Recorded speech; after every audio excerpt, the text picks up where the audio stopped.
Welcome to Norse Code, the #1 podcast for your Minnesota Vikings. I am your host and producer. My name is James Pagashnik. Thank you guys so much for listening.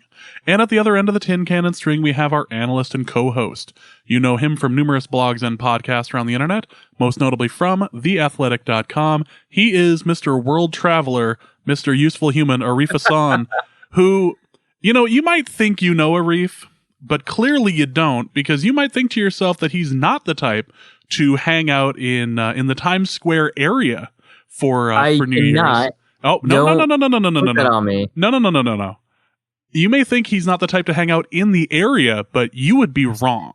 Isn't that right, Mr. Arif Hassan, hanging out within blocks that were blocked off by the NYPD?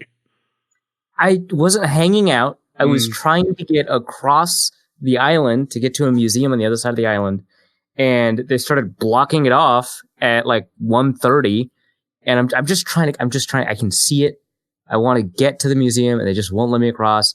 And they keep on telling me to like go up one block and turn, and it just kept happening. I'm like, I'm on 46th. They're like, yeah, go up to 48th. I go up to 48th. Go up to 49th. I go to 49th, and then I go up, and they're like, go up to 52nd. Go up to 52nd. Oh yeah, 49th is open. I'm like, I was just there. It's not open. Yeah, well, it's open. Like, what are you talking about? I was there. The real mistake here is spending any time in New York on New Year's Eve. That was not the intent. So, we're coming back from Burlington to Minneapolis. And for whatever reason, maybe it's Minneapolis related, maybe it's Newark related, because we're connecting through Newark, New Jersey, and whatever reason, the plane is like 3 hours late in Burlington, and we're like, well, okay, so what's the deal? We can't make our connecting flight, and they're like, well, we'll put you on the next plane tomorrow morning. I was like, well, is it possible to take a plane not at like 6 a.m.? And they're like, no. And I was like, well, I know there's flights coming from Newark to Minneapolis at like, 12:30, at 4:30. Can I take any of those flights? And they're like, no, those are all booked out. I was like, okay, I can see why the one at 6 a.m. is not. As the person who always seems to go on those red eyes, it's misery. Yeah. It's absolute misery, but it's always open. Right, yeah, exactly. And it's the cheapest ticket for a reason, and that's probably another reason that they wanted me to go on one of these early flights. And I was like, well, okay. If we're going to be forced to overnight in Newark, that sounds awful. I don't want to, like, spend 8 hours in Newark for no reason. Every time you're in New Jersey, something goes wrong, so... Right, yeah, exactly, right? So I was like, what if we just took the next 6 a.m. flight? And they're like, what do you mean? I was like, the next day. And they're like, oh, yeah, okay. I was like, okay, great. We get to spend a day in New York. And so that's what we decided to do. Chelsea has friends in New York. I obviously have friends in New York too, because people follow me on Twitter, saw that I was hanging out with Ben Natan. Punching horses all over town. We didn't punch a single horse. We only saw two. And I was able to restrain him despite the fact that he is 8 times stronger than me. I was going to say, the unbelievable restraint that Ben Natan had at that moment is much more power than Carson Wentz has shown all year. So exactly. Leadership involved. He was trying to argue with me that the Eagles were going to win against the Seahawks, and I was like, Ben, stop it. You're hurting yourself. But yeah, I was like, we should spend a day in New York just to hang out with, the friends that we haven't seen in a while that live in New York. And so we spend the first half of the day together getting like breakfast at this place called Milk Bar, which is not the one owned by David Chang and Momofuku, and it's not the one that is the bakery/pastry place, but it is in fact a breakfast joint in Prospect Park. It was incredible. So we spend the first half of the day together, and then she goes off to see her friends. I go off to hang out with Ben and his friends. It was great. But the problem, of course, is that like we're in New York during New Year's Eve. And it's awful. I strongly recommend against it. As somebody who doesn't really like people, I feel like you being in New York City for New Year's is just a recipe for disaster. It's the worst. There's so many people. That's the worst. It's like the people I don't like are all there now. I hate it. One thing I like about New York is that on the subway, no one is interested at all in Yes. talking to anybody else. That's fantastic. That's great. Let's keep that up. The way that you can blend in on the subway is just look like you are the most disinterested person on the planet. You'd rather be anywhere else in the world, and you will fit in perfectly on the subway.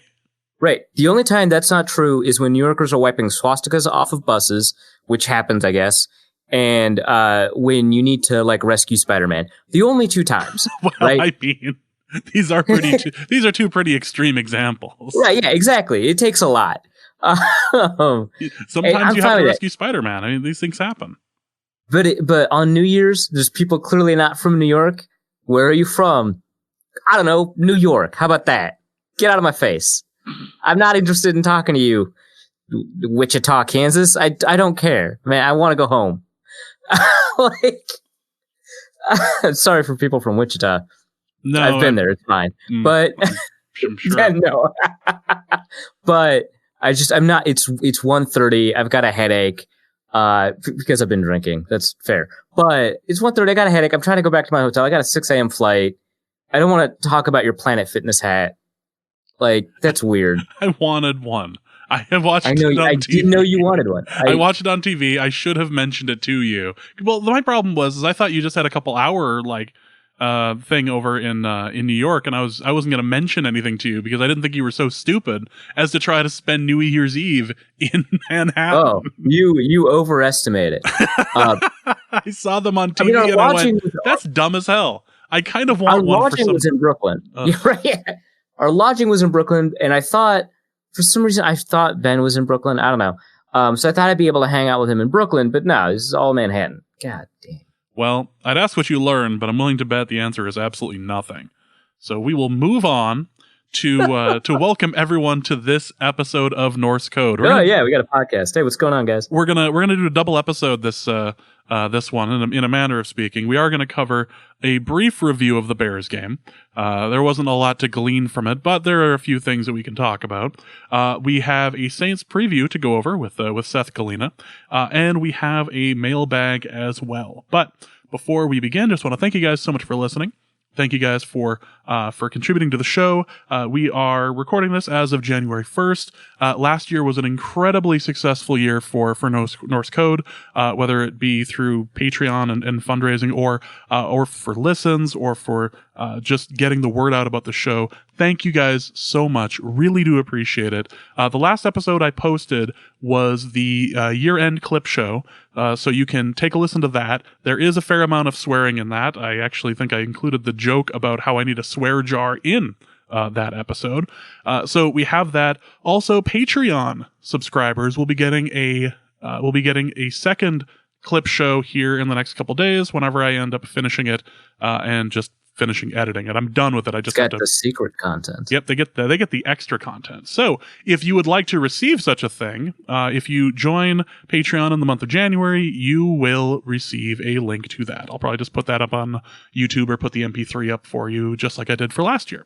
So, if you are interested, go ahead and go to patreon.com/NorseCode, or if you'd like to be a one-time donor, you can go to paypal.me/NorseCode as well.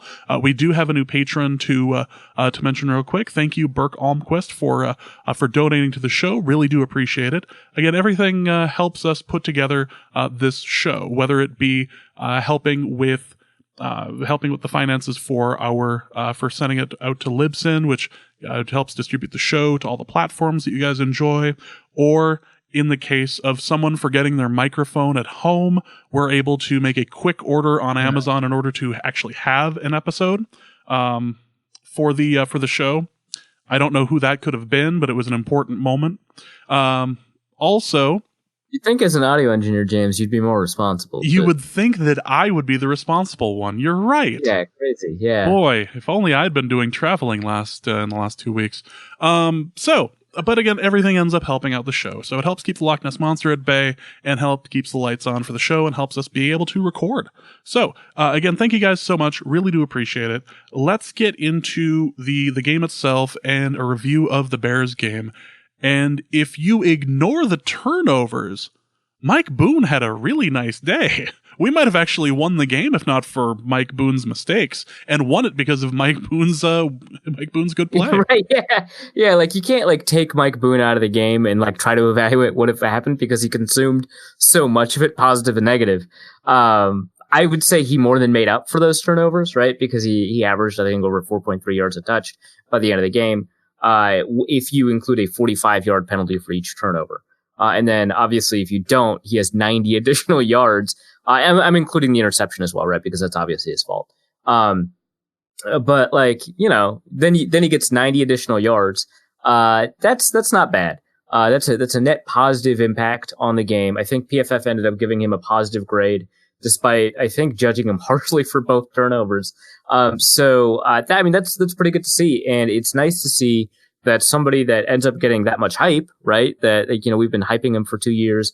I mean, like me personally, and then also we as in like the larger, kind of Minnesota blog/beat community, more bloggers than beat writers because they tend to be pretty jaded about undrafted free agents.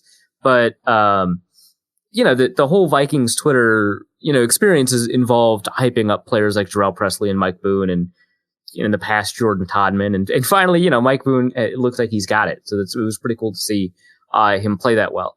He obviously, I think, was in the same way the Time Person of the Year is awarded to the person that's like most impactful and not like the best or the worst. Mike Boone was the person of the game. He's clearly the most impactful player in that game. Pause for negative. But yeah, I think his positives were pretty impressive. And I think what's interesting is it kind of overshadows that Sean Mannion wasn't bad. Well, I didn't expect that. You could argue that he wasn't bad. You could argue he wasn't good. I would argue that he was just north of like the floor for good. Like I would say he was probably good. Like only 18 aimed passes. He had 2 batted passes. Both are probably his fault. But he had one where he's like hit as he's thrown. So like that's 21 total attempts. 18 of them are attempts made in earnest. He had 2 drop passes, not his fault. 1 interception wasn't his fault. I think the other one probably was. I'm trying to remember it now. So it's like passer rating is like 47, right? It looks awful, but obviously he shouldn't get, hurt for the, actually, now that I think about it, I think neither interception might have been his fault. So there's that, he was a little bit more conservative than Cousins has been even over the past couple of weeks and certainly over the season. And certainly more conservative than like someone like Case Keenum, right? But he was able to air it out a little bit. Yeah, he had 2 passes deep. He had 1 deep pass that ended up going for 35 yards. Another one, I think the other one was the interception. I think that one wasn't his fault. That was pretty deep, which means, it doesn't hurt that much, right? If it's a deep interception. He was willing to involve BC Johnson, who ended up getting 4 targets. Some of them kind of in the intermediate range.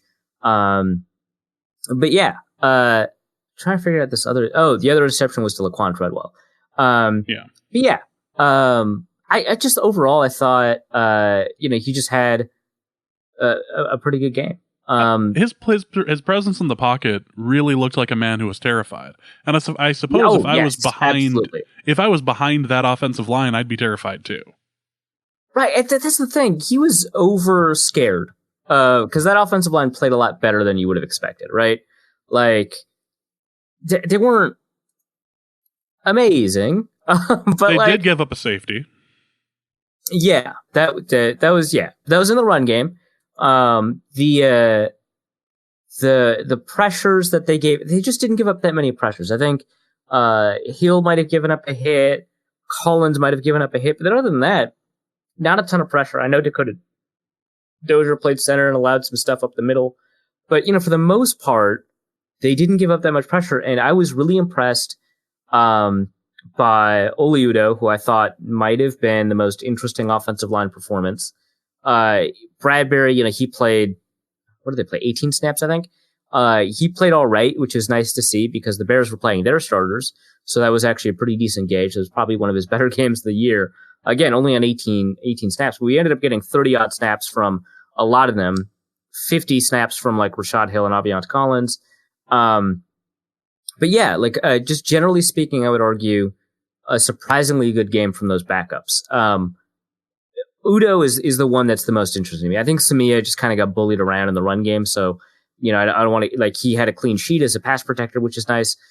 Udo is the one that was the most interesting to me. I thought his ability to, aside from the penalties, which I'm not going to blame him for. I think the second penalty was particularly poorly called. It was like a unnecessary roughness, but he was blocking somebody to get off of Boone before the whistle, but after the play would theoretically be dead. But the whistle hadn't gone yet. So he's blocking somebody after Boone is down and he gets whistled for that. I don't think that's either a fair penalty or, when we're evaluating kind of potential of a player, really all that important. So Udo was the most interesting to me because I thought he played really, really well. But yeah, for the most part, the offensive line was fine. I think you're right that Mannion was playing pretty scared, but despite that, he ended up being reasonably accurate and he was making pretty reasonable decisions.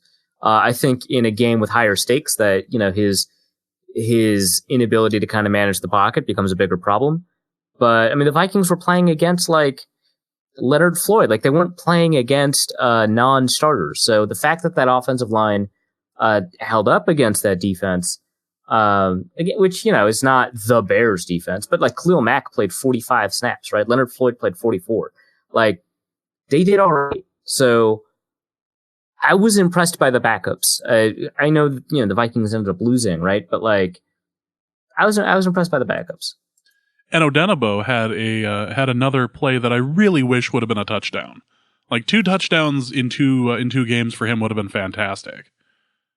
That would have been great. He mentioned, I think today to beat reporters that like touchdowns are addictive. And he's just really jonesing for the next one. And it kind of sucks that he wasn't able to get that second one. It was just, the barely touched as his knee was down. I didn't think it was a touchdown live. And then I saw the first replay and I was like, oh, it might be a touchdown. And then you see the fourth replay and you're like, oh, it's definitely not a touchdown. But, yeah, it was cool. Yeah, he's really, I think, played himself into being, a little bit more than like a rotational player. I think he could be even a designated pass rusher on third downs and compete for a starting job kind of down the line. I think that he's played really well this year. He had a really good game. Yeah, I think he might be. So he was kind of exploited a little bit in the run game. I'm willing to take all of that because he ended up with like 5 or 4 pressures over the course of the game against, and he had like. He didn't have as many snaps as like Weatherly, but I think he had a bigger impact. He's played kind of out of his mind. I think that he's played really, really well this year, and that was a really good game for him.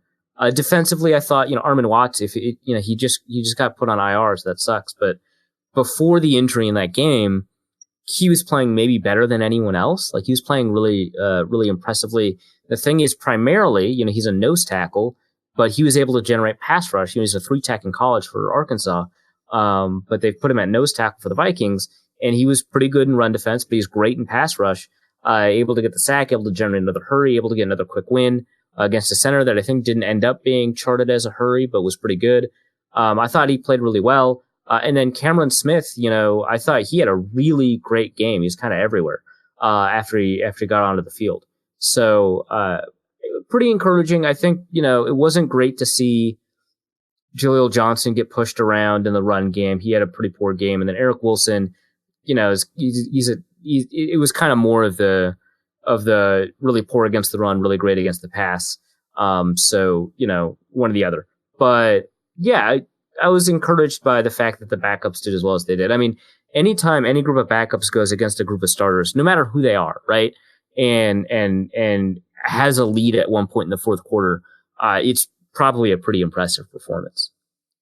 It is too bad that it ended up the way that it did, and it was pretty obvious how it was going to end by the by that final drive. But it was enjoyable for the most part if you were able to stay awake for it. I managed to fall asleep twice during the game, and then at the end of it, as I was awake, my 6-year-old jumped into my lap and wanted to watch it and was really excited to watch it. And then he started to slowly close his eyes too. And I went, no, it's okay.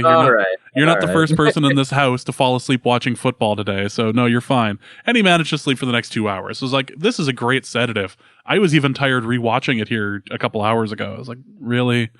This game is just... I'm trying to rewatch this, damn it. Oh, well. Well, that's going to be it for our incredibly brief review of the Bears game. There's not much more to glean from it, really, other than the backups did better than expected, put the Vikings in a position to win the game, and were not able to finish the job because Trubisky was successfully throwing right, and that was that's all he needed. That was really all he needed. It was a couple of nice passes to the right and like nothing to the left. I'd be real interested to take a look at the next gen stat sheet on that. Be like, wow, there's a whole area over there that's completely untouched. Good. He had 30 yards to the left past the line of scrimmage, and he had twice as many yards to the right past the line of scrimmage, and then up the middle, obviously, much more. Yes, I think almost 100. So, yeah, he didn't throw a ton to the left. The middle is the new left. I don't know. There's multiple ways you could put that. Probably. So, without any further ado, what we'll do now is we will go to a Saints preview that Arif taped earlier today with writer Seth Galina. All right, I've got Seth Galina here, writer, analyst, or whatever you want for Canal Street Chronicles. Also a Canadian football coach. I don't know how he happens to watch American football. They take a whole guy off the field. But he's been pretty great at breaking down quarterbacks. He's been pretty great at breaking down the Saints. Seth, how are you? I'm good. I'm very good. How are you doing? I'm good. I just got back from New York, which I was supposed to be coming back from Burlington, but Burlington is very close to my house. I mean, you have to cross an international border, but but you're what? Are you in Montreal? Yeah. I'll visit, man. Sometimes we think about going up to Montreal. That would be great. Oh no! Stay on your side of the border, please. We don't want your kind over here. Yeah, fair enough. So we're previewing the Saints Vikings playoff matchup. I think the Saints are 7-point favorites. That seems low. I feel like the Saints should be heavier favorites, but 10-point favorites. I don't know if I'd go that far, but Vikings are going up against NFL 100 snub Drew Brees. Hey, if we start talking about this might be an hour-long episode. So it sounds like a good off-season episode. We'll reserve it for that. But we want to break down the matchup. Normally, I just go through the roster and stuff like that. We're going to make this one a little bit more back and forth. First thing I actually want to do is I want to talk about, you just sent out a tweet right before we started recording. Vikings Saints, good contrast in offensive styles. Minnesota, the scheme makes the quarterback. And with New Orleans, the quarterback makes the scheme. Wide zone plus wide zone boot action versus drop back, pull a guard, play action. Saints early down first half pass rate is 14% higher as well. And I think that is a pretty fascinating point. The Saints are one of the lowest in play action percentage, just generally around 18%, I think, by Pro Football Focus. It's obviously the opposite of the Vikings, who I think are second by PFF, probably first if you get rid of the RPOs by the Baltimore Ravens. And like you said, the way they do play action, it's, pulling a guard. It's very much, kind of showing power concepts in play action. The Vikings, they do wide zone, and a lot of that means you end up with a naked bootleg for the quarterback. Plus, you're more likely to cut off half the field and stuff like that. What are kind of the differences in how a team needs to approach those kinds of offenses defensively? Well, I think with the wide zone thing that the Vikings were... Well, first of all, I think it's really fun to watch these two different... Like, I wasn't trying to kind of belittle Kirk Cousins, maybe a little bit. But I think it's really fun because it's going to be, aesthetically, it's going to be such a different game by the two offenses. So, yeah, with the wide zone stuff, it's all about, it's the weak side linebacker just not overcommitting to all the action that goes to the front side because they're trying to pull you all the way to the sideline if you're a linebacker and then come back with the route that kind of passes behind your head when you're not looking for it. So if you're the weak side linebacker, you got to have your head on the swivel. You got to understand the differences when a team is play actioning you and when they're not. And it's difficult. I mean, again, Kirk Cousins was an MVP candidate for a lot of part of the season because they were killing teams doing that type of stuff. And we see it all over the league now. I think it's coming back with the Shanahan's having success, with McVay having success, with, Minnesota having success this year, bringing Kubiak back in and stuff. So it puts a lot of stress on the weak side linebacker position. It's a good, you mentioned that I coach football up here with all 18 players on the field. And it's, I've been thinking about it so much because I feel like it gives your quarterback such easier opportunities than other types of offenses. So I'm a big fan of the offense. And obviously there's some really devastating skill position players on the Vikings that the Saints have to watch out for. All right, well, let's talk a little bit about some of those matchups. Let's start by talking about the Saints defense a little bit more, just because I think the opportunities are there for Minnesota. I think Minnesota probably wants it to not be a shootout, but it might inevitably be. And the Saints defense, I feel like there's a lot of really great names on that Saints defense, more now that they've added Janoris Jenkins. But some injuries, I think Sheldon Rankins, Marcus Davenport, as well as just the fact that overall this year the Saints defense has not performed, I think, up to the level it did 2 years ago when I think it was kind of the darling of the NFL by being a top 3 offense and a top 5 defense. So what has, gone wrong? What seems a little bit off about the Saints defense? Am I wrong in thinking about this as a defense that's a little bit kind of below expectations? And why is it that play-by-play metrics put it at a little bit above average, but like points per drive and stuff like that put it below average? What's kind of the difference there? Well, there's been 2 Saints defenses because they were playing absolutely lights out for, the Teddy Bridgewater games. And that's why the Saints are playing in the playoffs, really, is because the Saints defense took a hold in those 5 games and dominated. And since then, and maybe people were just playing above their head. Maybe Marcus Williams isn't that good. Maybe Von Bell isn't that good. Or maybe Eli Apple isn't that good. But those guys were absolutely lights out for those kind of 5-6 game stretch. And they've kind of just come back down to earth. And, I'm sure there were articles. I definitely read one. I'm sure there were plenty about Dennis Allen. Oh, my God, he's back. He's amazing now. He's going to get another head coaching job. And then the defense has just kind of been just okay for the second half of the season, really. But that's been coinciding with the offense, and Brees coming back and being absolutely stunning since Brees has really been back, or at least since the Falcons game, the first Falcons game. So I think the injuries don't play a bit, aren't they're not great when you lose 2 right. starters on the defensive line. Obviously, Cameron Jordan's still there; he's a beast. But Davenport had started to really, really play, and Rankins was coming back off the injury, but we knew what he could do based on his time last year. He was just a threat on the inside every time there was a snap. So they just haven't played that well. I mean, I think that's at the end of the day. And maybe teams are figuring out what Dennis Allen is doing on defense. They're kind of predictable on first and second down. And then on third down, at the beginning of the year, they were coming with this, I call it a sting look, where you kind of have all the guys up on the line of scrimmage. Based on the offensive formation, but, as many guys as you can up on the line of scrimmage. And then they were either blitzing, they were dropping off, they were playing different coverages behind it, and it was absolutely killing teams. And it just hasn't been killing teams as much in the second half of the year.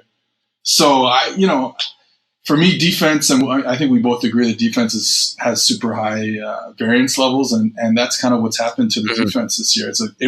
There's a lot of good players, but sometimes they just play against better offenses. Oh, that's fair. Well, when you think about the Minnesota skill core, Adam Thielen, he's not really been himself since coming back. Plus, there's the game where he technically came back and then left, where he wasn't himself. But if he's fully healthy, and it seems like that might be the case, Stephon Diggs playing the way he's played all season, how do you see that matchup going against that cornerback core, which, I don't know. It sounded like Eli Apple might be available for the playoffs. I'm not sure. But you've got Janoris Jenkins. You've got, like you said, Marshawn Lattimore. You've got, I guess you have Patrick Robinson. What is that? And I think I'm missing another person that's played pretty soon. PJ Williams? Yeah, PJ. Yeah. You've got a really deep cornerback group. And you've got, a Minnesota skill position group that looks like it's a little bit better than you would have expected with, third receiver BC Johnson kind of showing out, Laquan Treadwell playing like an actual receiver, and so on. So how do you see that matchup going just from the receiver cornerback? And then how does the kind of the weirdness at safety with, you got like Von Bell was injured. He might be back. Marcus Williams and then the two safeties kind of behind them have had to play a lot. How do you see all of that playing out? Not well for the Saints.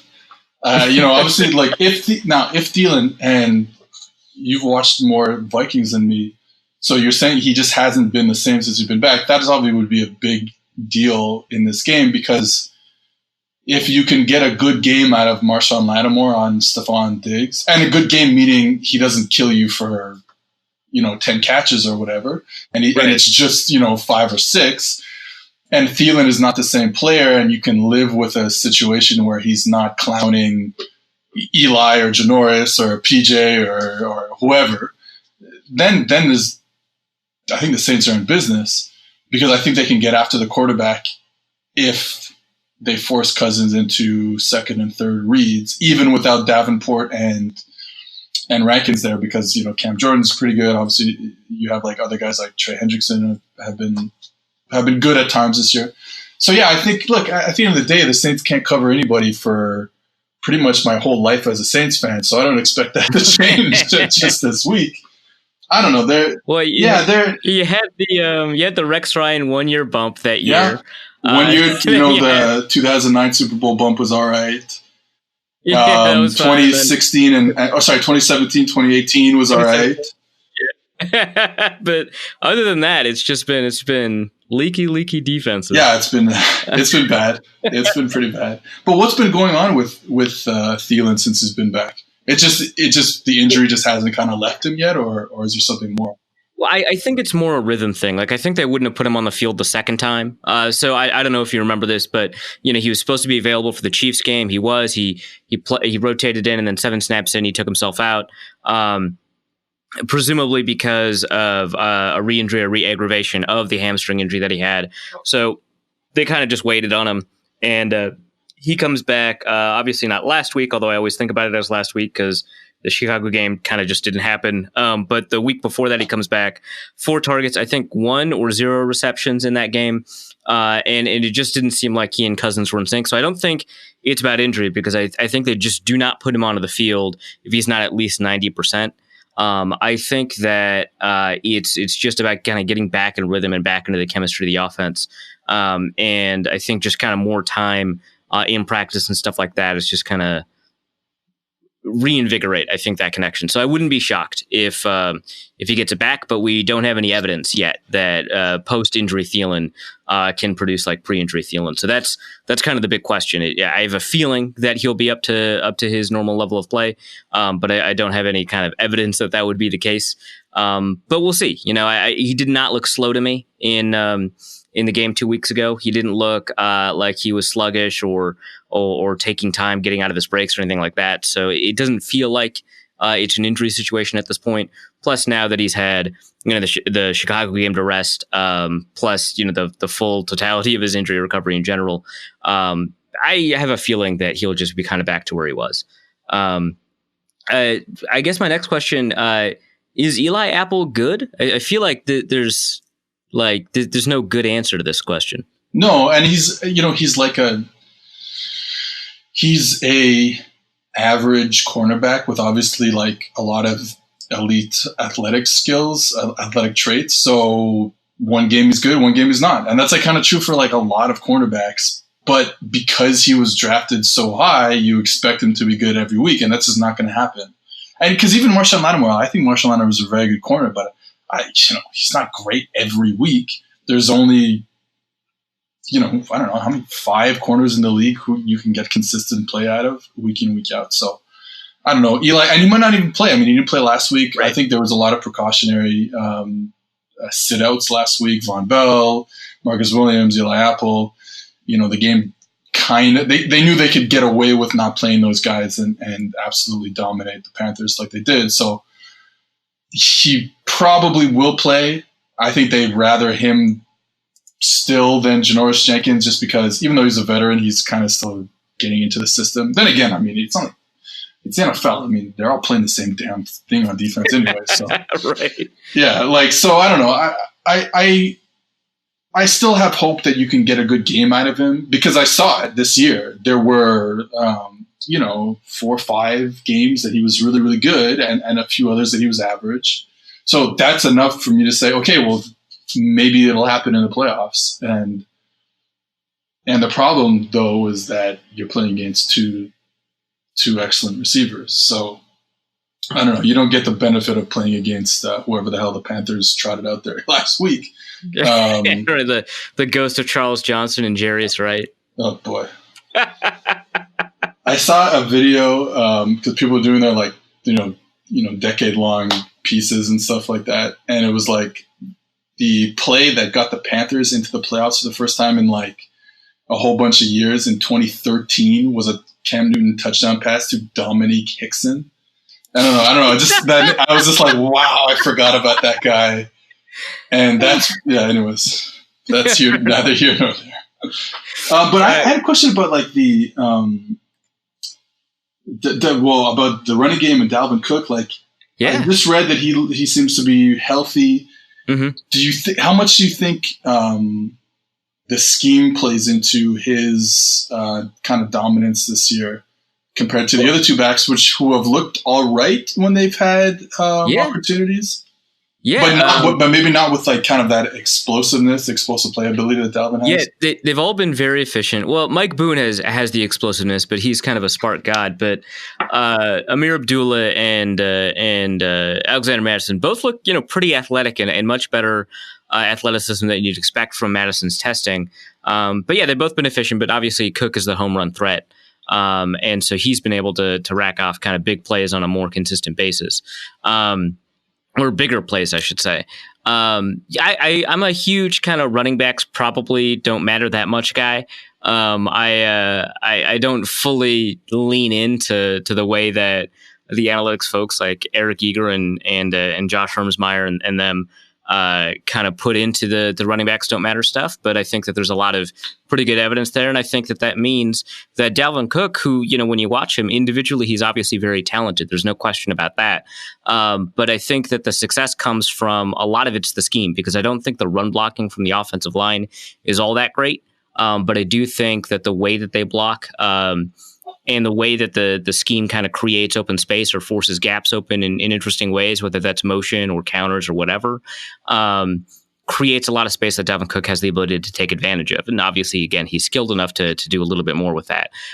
So yeah, I think that the scheme plays a pretty significant role. I think, Kubiak has demonstrated over the years, and I think, he brought in the offensive line coach, Rick Dennison, and they're typically the ones that kind of do the grunt work of designing a run scheme and implementing it.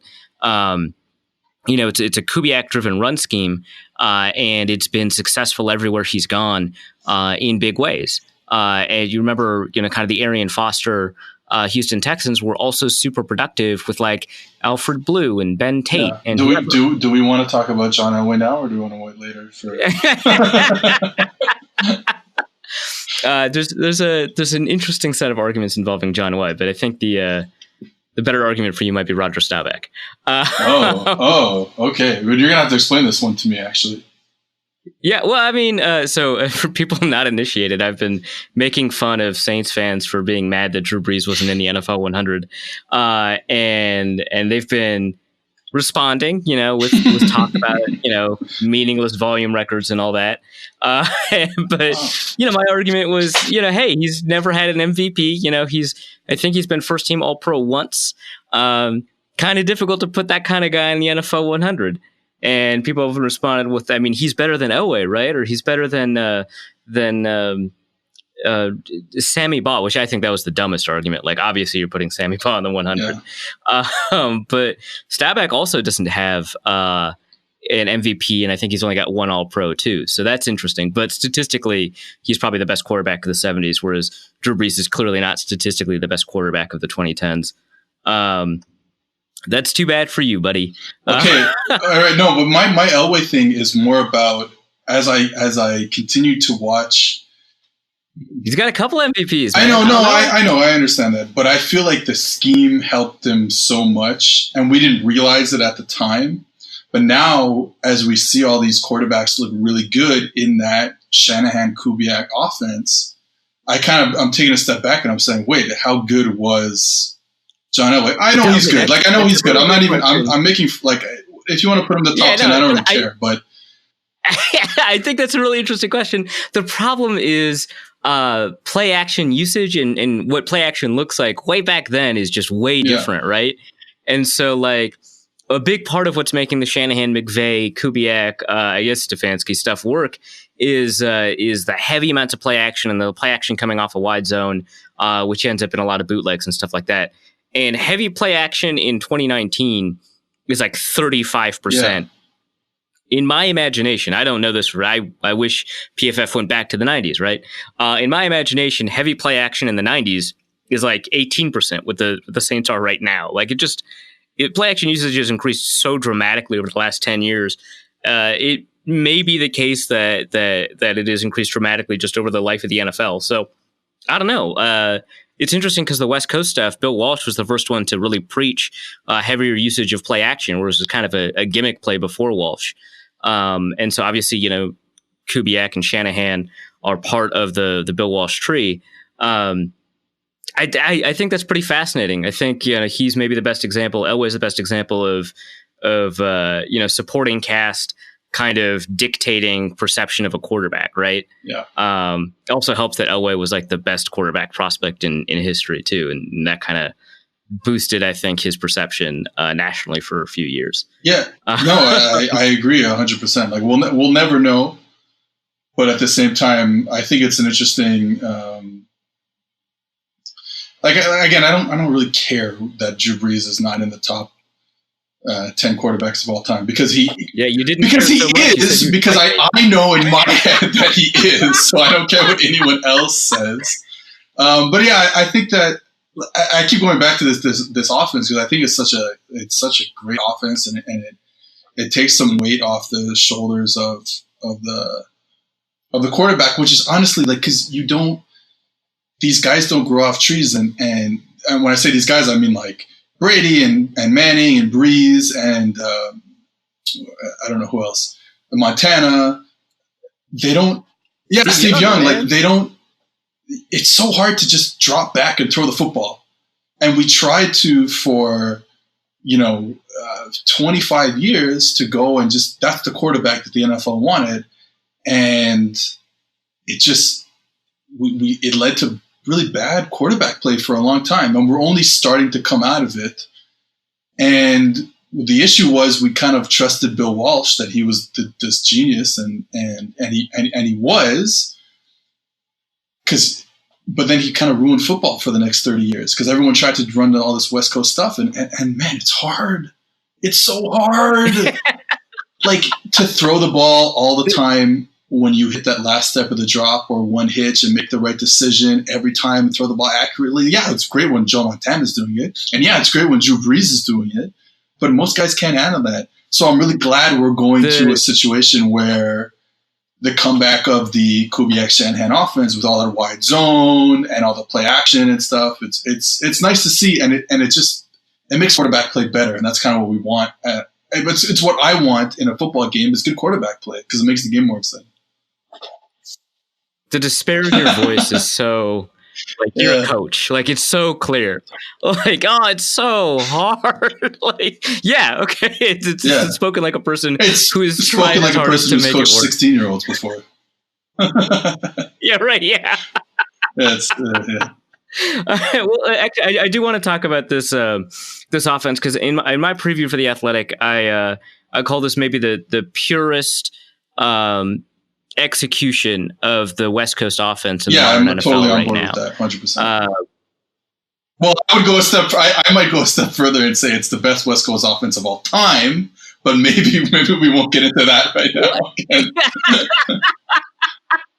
Well, okay, so that's not exactly what I meant. I meant more. It was a reflection of the closest reflection we have to what Bill Walsh's offense would look like in the modern NFL. But hey, if you agree with me, why don't you tell me why that's the case? Because that's going to make me feel smarter, and then I can use your words. Well, I mean, especially like you just don't see the kind of quick passing game around the league anymore. I think I don't have this number memorized, but I would imagine that, average depth of target throughout the league has just gone up and up and up as the years have gone on. Exactly. Yeah. So, and the Saints with Brees, it's really low, but it doesn't matter because there's no mistakes.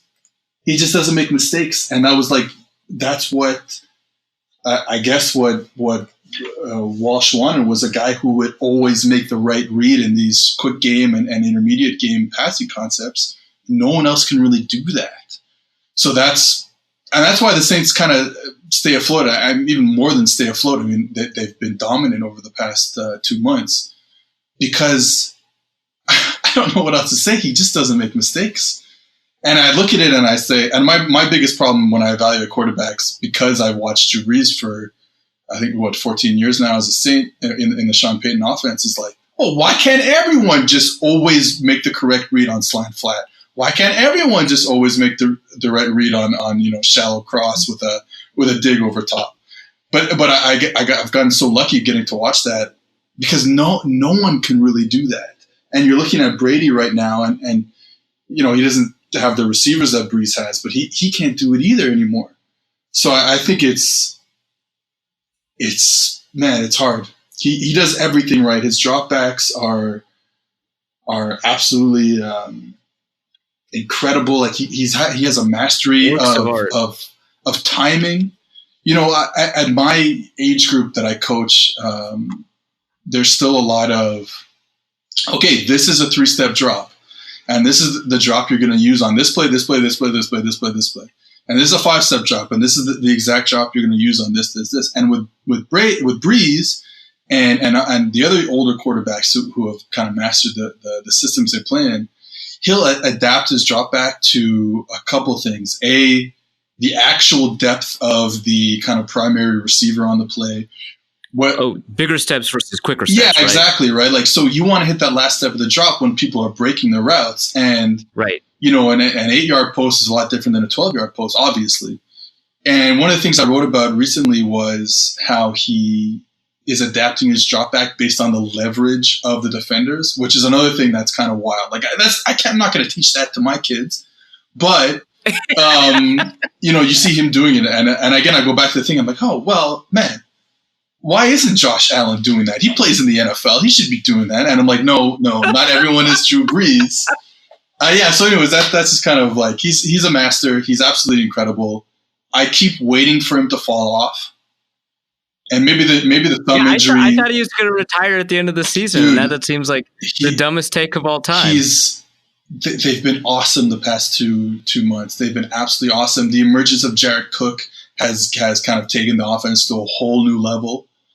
And then you have, Michael Thomas. So yeah, well, okay, let's talk about this dude, because the mailbag is full of people asking, how do you stop Michael Thomas? And I don't want you to say you don't. Don't say that. He has 150 catches this year. What do you want me to say? You gotta give me an answer. You're a defensive coordinator. You have the Vikings defenders, right? Yeah. So first of all, I'm sorry to put you on defense. Yeah, but talk to me about. Let's start by talking to me about the Vikings defense, because it's not the same defense that it's been in terms of, I just look at DVOA. They're a bit down, sure, but that's not bad. I mean, like, I take a 7th overall defense. Here's the thing. The Vikings fans have become so used to how incredible the Vikings defense has been over the past 3 years that the fact that they're about a top 10 team defensively in DVOA, some weeks they're 12, some weeks they're 9, but they've been hanging around the number 10 position, right? I don't know what they are this week because the Bears game probably screwed some things up, but they're about there, and in points per drive, they're about 10th as well. Maybe I think they've dropped off a little bit because of the Seahawks, so maybe the 12th, something like that, right?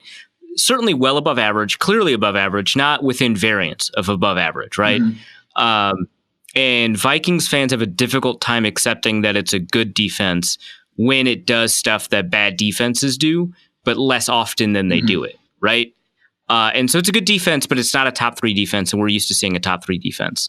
As for why that's the case, I think it's entirely cornerback play, because the linebackers are playing better football than they've ever played. Eric Kendricks, I think, is the best linebacker in the NFL.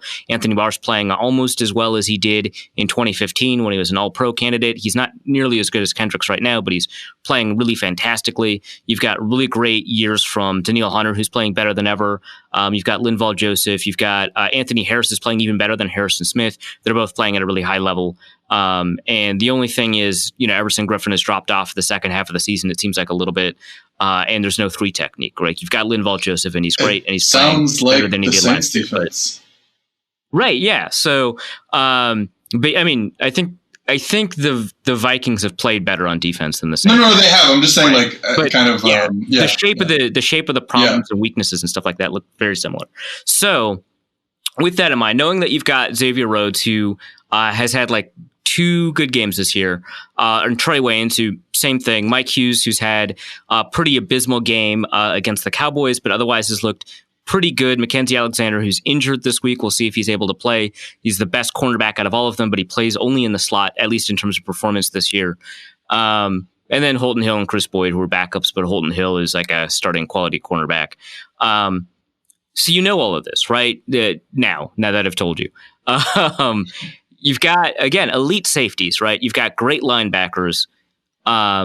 Does that help you when you're devising your matchup against Michael Thomas and the way that offense tends to execute and put Michael Thomas in positions to win? Because my thoughts are Trey Waynes shadows Ted Ginn, and then you kind of just put 8 brackets on Michael Thomas. But I don't know. What are your thoughts? Well, I think that, I could be wrong.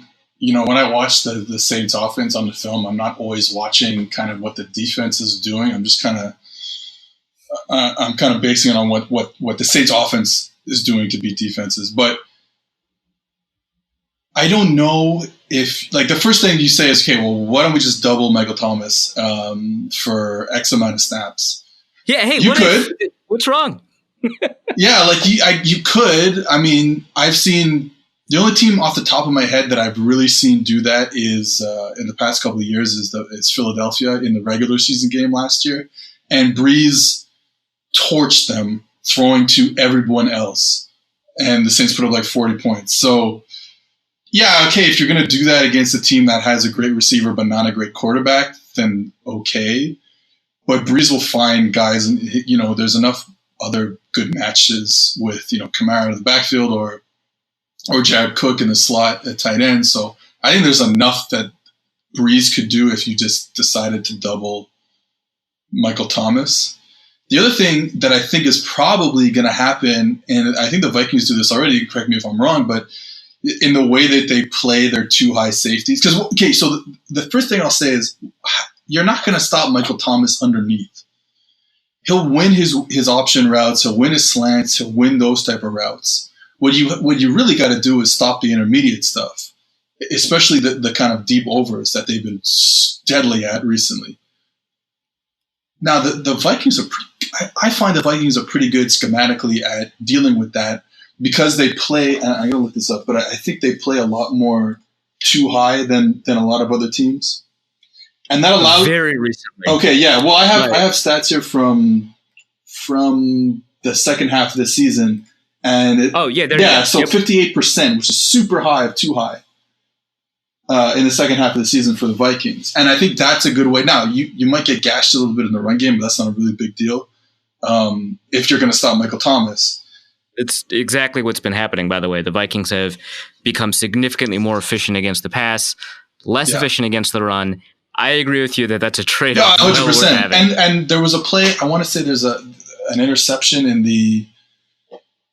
the Packers game on Monday night that people were trying to decipher what the coverage was. But either way, it looked like it was like a too high thing where you're able to cut off that that crossing route that comes from the backside all the way. Yeah, you nailed down the crosser. And I think the Vikings have always been pretty good at that type of stuff, under Zimmer.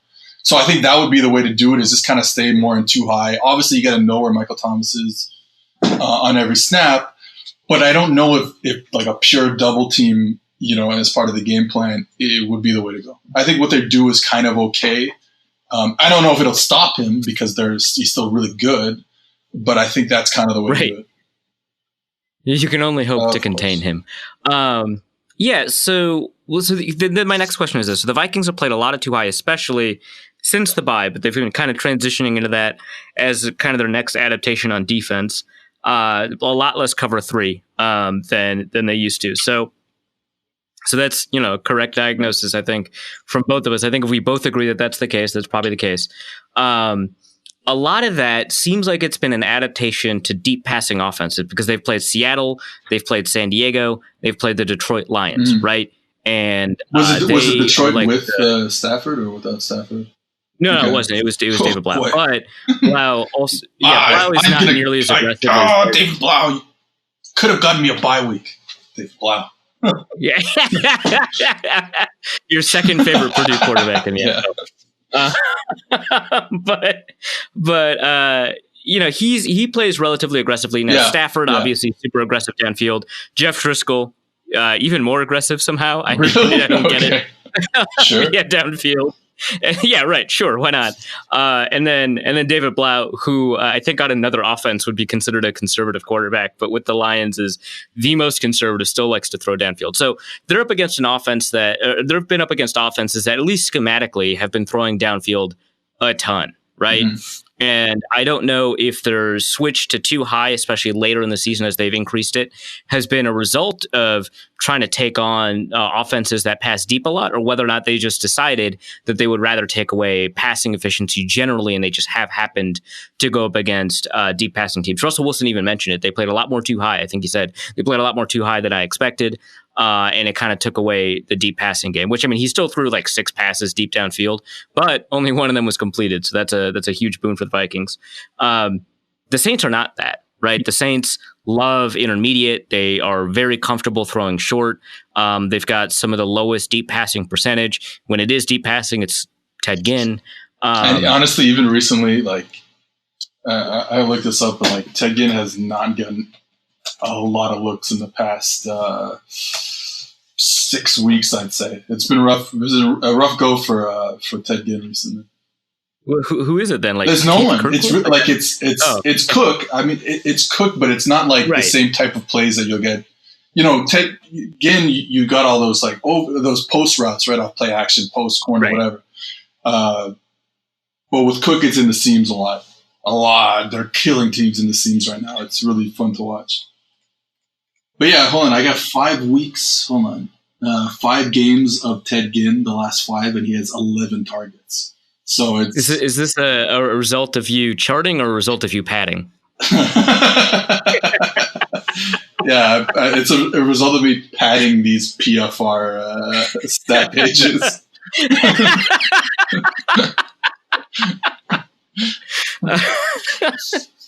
Well, it's good.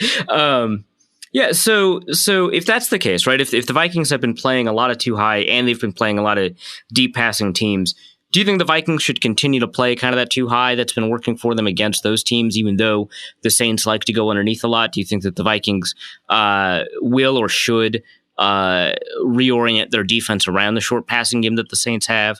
Or how do you think that, because that's such an interesting quandary to me, because they've been going up against teams that like to throw deep, and then they've also changed their coverage, and I don't know if there's a chicken or egg or if it's a coincidence or what.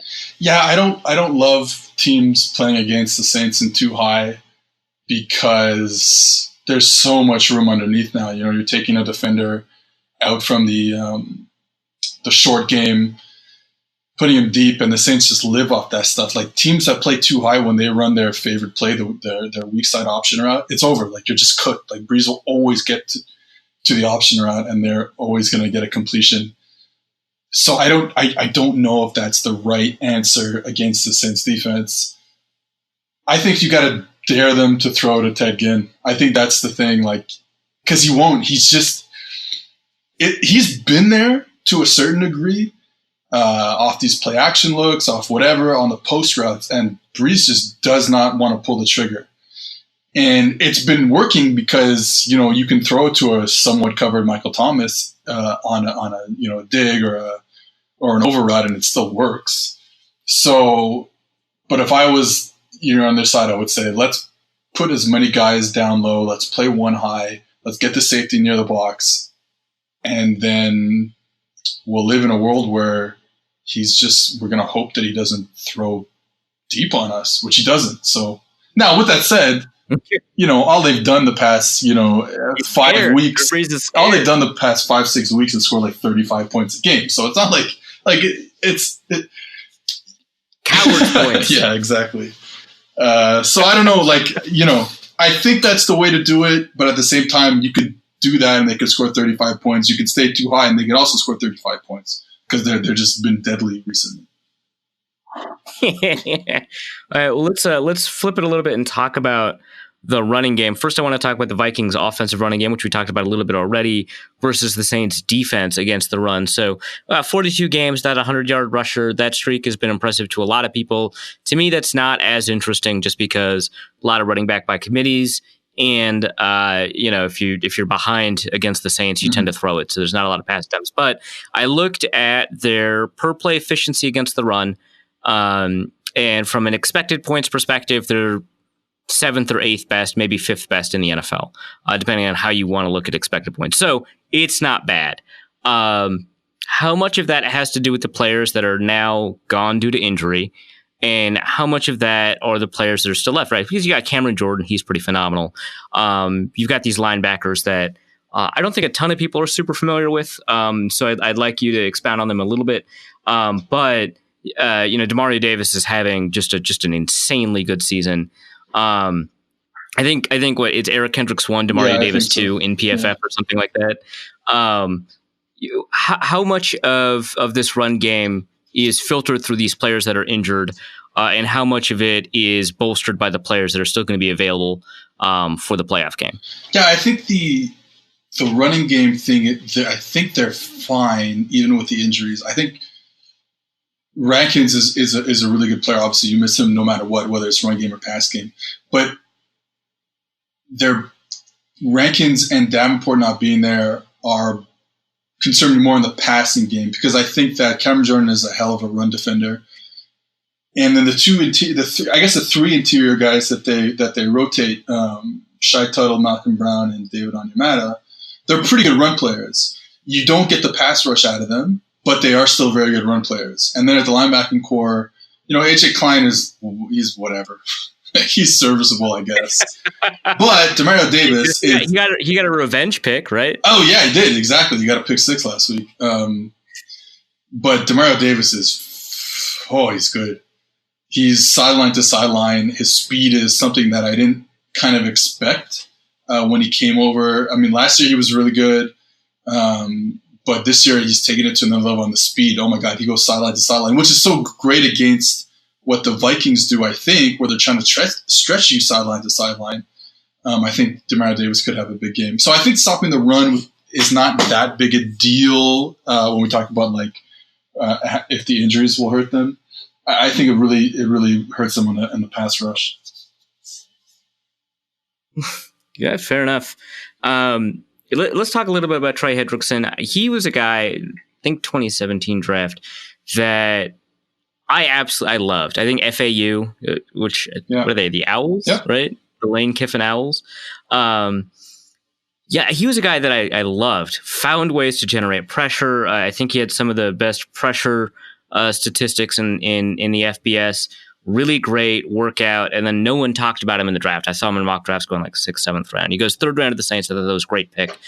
Did not do a ton early on. Now kind of forced into a starting position where previously he wasn't really going to be able to compete for one because of Davenport.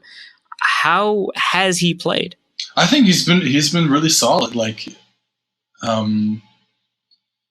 There was a lot of games where he was much better than Davenport earlier in the season. I think Davenport obviously probably gives you a higher potential. He's a super athlete that maybe Henderson isn't, but He's been really good. I've been surprised. The Saints have just continually just hit on people in the later rounds of the draft, and that's why they're 13-3. Honestly, I mean, okay, Drew Brees is why they're 13-3, but the drafting, it's going to run out eventually. The luck will run out eventually, but for now, we're living the high life. So that matchup against the Vikings offensive line, I don't know how much you've watched of it. You've got Brian O'Neill, who's certainly an above average right tackle, and then you've got everybody else.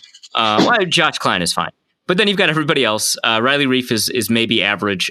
Some days he's got that are pretty bad. Some days he's got that are all right. But to me, he strikes me as an average tackle. And then you've got some pretty big weaknesses with Garrett Bradbury, who's just not been playing well. Oh, did you guys take the wrong center in this year's draft? Is that? Yeah, was there another center? Oh. Is there a rookie center that's playing well? I don't know. You must be talking about Elton Jenkins. Yeah, exactly. Well. Yeah. But this is the Elton Jenkins podcast, right? That's what I know. Okay. Right. So you just mentioned, the guys, the interior are not great pass rushers. The Vikings are weaker on the interior from an offensive line perspective. I think Cameron Jordan's just going to win against Riley Reif. Like, yeah, okay, fine, he's average. Jordan, I think, is like one player shy of being the one of the Pro Bowl representatives at edge for the NFC. Right? Like, I just think the NFC just has so many great edge players that Cameron Jordan continues to never get the kind of credit that he generally deserves. So I think that Jordan is going to get his own. But, if the weakness is the interior offensive line and the Saints' weakness is the interior defensive line, at least from a pass rush perspective, what breaks? I still think there's enough talent there with the Saints that I think they'll still have an advantage. I mean, Onyemata is raw, but he can still play. So I'll give it to the Saints, but I don't know enough about this matchup, so I'll kind of pass it off to you. And I don't know what you think. Sure. Yeah. Okay. That's a win for the Saints. Yeah. Yeah. But how often do the Saints blitz? Because that ends up becoming my primary concern when you've got interior offensive linemen that are weak and maybe a team that is not going to generate pass rush with their defensive tackles up the interior. How often do you see, Davis or Klein, or I think was Alonzo is the other one, go up the middle on a blitz? Well, since you asked, I happen to have the numbers, and it's in the second half of the season, it's 30% blitz rate from the Saints. A little bit more than average, not quite. Yeah, exactly. And I'm looking at it, and I think the Vikings are below average. At they're 24. Yeah. Wow. Okay. So a little bit more than average. They'll probably blitz maybe a little bit more against the Vikings just because of the matchup. So yeah, I think so. Let's go back and talk about that Saints offensive line. Oh boy. Yeah, it's good. It's really good. Yeah. You've got some dude named Eric McCoy I've never heard of and never want to talk about. Teron Armstead, Ryan Ramczyk. And you've got, is it Andrus Peat and Larry Warford? So, Warford is one of the guards. Pete, I'm looking it up right now, but he hasn't played in a while. He broke his arm 6 weeks ago, I believe. Mm-hmm. They said he should be back for the playoffs, and it looks like he's cleared to play. So it's a good chance you see Pete in the playoffs, which would be pretty good. Even though they put Nick Easton in, who is a former Minnesota Viking, to play guard, and he's been okay. Like, he's been all right. All right. But he's protected because he's got a really good center whose name is Eric McCoy inside of him, and then he's got a great tackle outside of him. So, actually, you know what? He did play against Pete played against the Panthers. So, good warm-up. So he's back. Yeah. So the offensive line. Pete's probably the weakness, but he had him and McCoy are probably the two weaker units, but McCoy is really good, and I'm only kind of saying that because he's a rookie. And Pete's he's not the first round pick that he hasn't turned into the first round pick that we hoped he would, but he's been pretty good. So I have no really problems with him. So, how would you, not that you've broken down every single offensive line, but how would you rank this offensive line? Yeah, it's probably in the top, probably top 5, I'd say. For sure, top 10 and probably top 5. And you could probably make some argument that they're number 1. Some, you know what I mean? Like, I could do it. I'm not going to.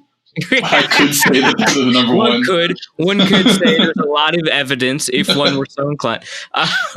So the matchup that's most interesting, I think, to both of us is Ryan Ramczyk versus Danielle Hunter. Yeah. Hunter, super fun to watch, super athletic, incredibly disciplined for one of those guys that you expected to be kind of a designated pass rusher. He's been adding kind of technique and precision to his game. He's been relatively successful at it, had a sack streak going. Unfortunately missed out on the bonus. 14 and a half sacks, got the bonus at 15. But he's been playing ridiculously well this year. Ryan Ramczyk might be the best right tackle. Yeah. Mitchell Schwartz has an argument too. Right tackles don't make the Pro Bowl, so that's unfortunate. But that I don't know, that strikes me as kind of one of the most interesting matchups at any position in the playoffs. How do you see that one playing out? I'd always kind of side with caution when it comes to this stuff. If I'm looking at it from the Saints perspective, and you know what, Daniel Hunter is fantastic, and he's going to get his. That's what I would normally say when there's two good players. But there have been games. Is so good. Yeah, well, look, all right. Ramczyk has had games where he has totally shut people down, like J.J. Watt. I think he did shut down J.J. Watt. That's a good point. There are games where he just absolutely shuts down the guy in front of him. So if we get that type of game from Ramczyk, well, it might be a long day for the Vikings defense. But I don't think that's what's going to happen, because I do think Hunter is such a good player that he'll get his pressures, he'll get his hits and sacks. So, but if we get a dominant performance by Ramczyk, and on the other side you have Armstead, who's again a top 5 tackle in the league. So if they get good performances out of those guys, it could be a long night. Do you predict a clean sheet for Ramczyk? No pressures? Sure. Yeah, of course. Wow. No pressures by anybody. No interceptions. They're actually not going to make a tackle. The Vikings defense will make a tackle. When will Teddy Bridgewater come into the game and win it for real? When is he going to fix Drew Brees' mistakes? They tried to get Teddy. You're talking about incentives. They tried to get Teddy a $250,000 bonus for throwing. Right, because he needed the 10th touchdown, right? Yeah, and then they couldn't get it to him, or they couldn't. They didn't try that hard. They gave him the fourth quarter. That's not. Yeah, I thought for sure he would be in, because it was like 35-7 at halftime. It was 28-7 at halftime. See, this is why Drew Brees is secretly an awful human being and a bad. No, but this is the thing, because I think that I was talking to my friend before the game, or maybe it was around halftime of the game, and he was like, "Yeah, it would be great if Teddy got in and got his 10th touchdown and got his bonus, and for all the stuff that he did for the team and the city and blah blah blah." And I said, "Yeah, I think Sean Payton is the type of guy that would want that to happen." But Brees, Drew Brees wants to play every single snap. So yeah, it's so selfish, man. I can't believe that. Just a terrible leader. Terrible leader. Terrible human being. Well, I mean. All right, I'll see you guys next week in the post-game recap episode. right. All right, we've talked about basically everybody but Alvin Kamara. So give us your spiel on him. Ask any questions you want of me, and then I'm going to ask you for some predictions. Kamara turned 22 years old, and then he died. That's the story of. I know. Word for word, I knew that's what you were No, going to say. he got injured. He left he missed 2 games, and came back, and there was just. I just felt there was no explosiveness. And if you look at the stats, his break tackle, or his break tackle per rush or whatever was down tremendously. And the beginning of the season, it was at maybe a rate that was unsustainable. But then when he came back from injury, it was nowhere near where had been for the first 3 years of his career, or the first 2.5 years of his career. And then the past 2 weeks, he's looked pretty good. So I don't know. I don't know what type of Alvin Kamara you're going to get on Sunday. If you get the post-injury one, then you're going to see a lot of Latavius Murray. If you get the one, yeah. Oh man. If you get the one that seems to be healthy, then you might get a good game. Are they going to actually say, "Hey, Kamara doesn't have it," and put Latavius? Well, that's in? the thing. They haven't really done that. I mean, his touches are down, but at the same time, they're still trying to. They still, in those games, they still tried to work him when the ankle wasn't 100%. So you'll still see him no matter what. But will he be explosive? That kind of remains to be seen. All right. Well, let's get a prediction out of you. 45-0 at halftime.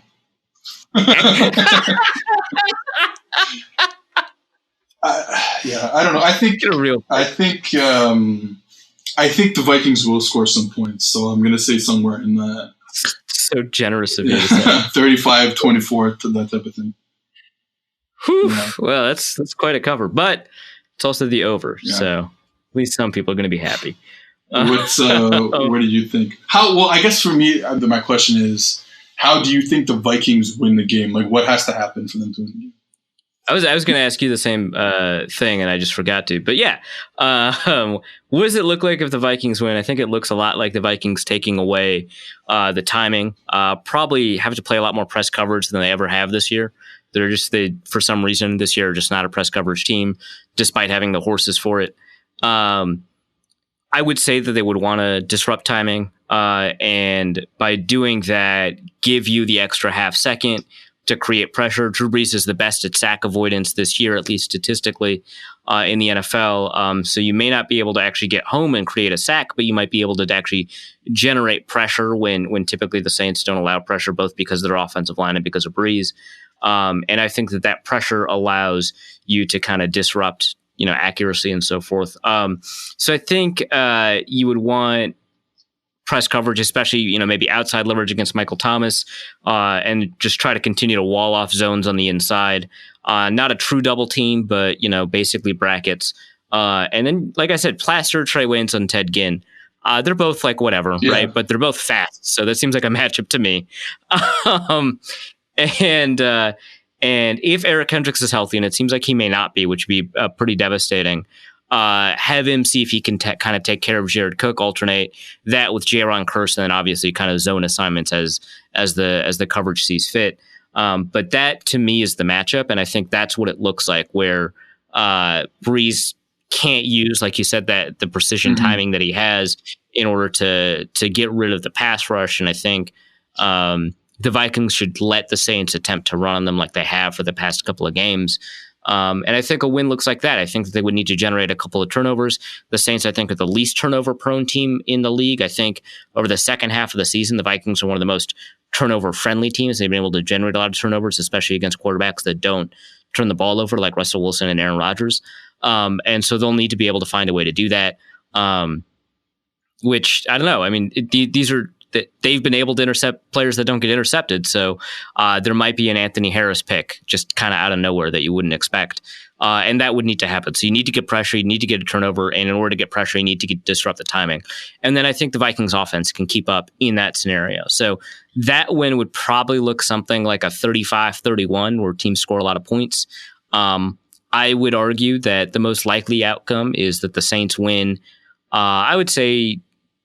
Yeah, I'll spot you the 35. I'll say the Vikings do keep up a little bit and score 30, right? Maybe some odd points here or there, maybe a missed extra point, maybe a safety, I don't know. But 30. It's a 30-35. Vikings cover, still lose. That's my prediction. Cool. I'm good with that. That's fine. That's fine with me. Yeah, whatever. It's funny, when you were saying the pressure stuff, Drew Brees' interception last year, it was, I remember, what's week 8 or week 7, the Monday nighter or the Sunday nighter.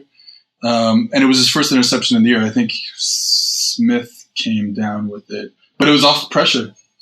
They got pressure. They couldn't, I think there was a hot route or a side adjustment built into the play. And, he ended up throwing almost to Harrison Smith. So that's the way that you got to do it. But again, they've been so good at it that not a lot of teams have been able to create pressure and create bad throws. All right. Anything you want to plug? I have nothing to plug. I am here because I love you, Arif. Call me an idiot, but I appreciate it. All right, great. That's Seth Galina with Canal Street Chronicles. You can call him a writer, an analyst, or whatever you want. And also a Canadian high school coach, which, take that for what it's worth. It's not very much.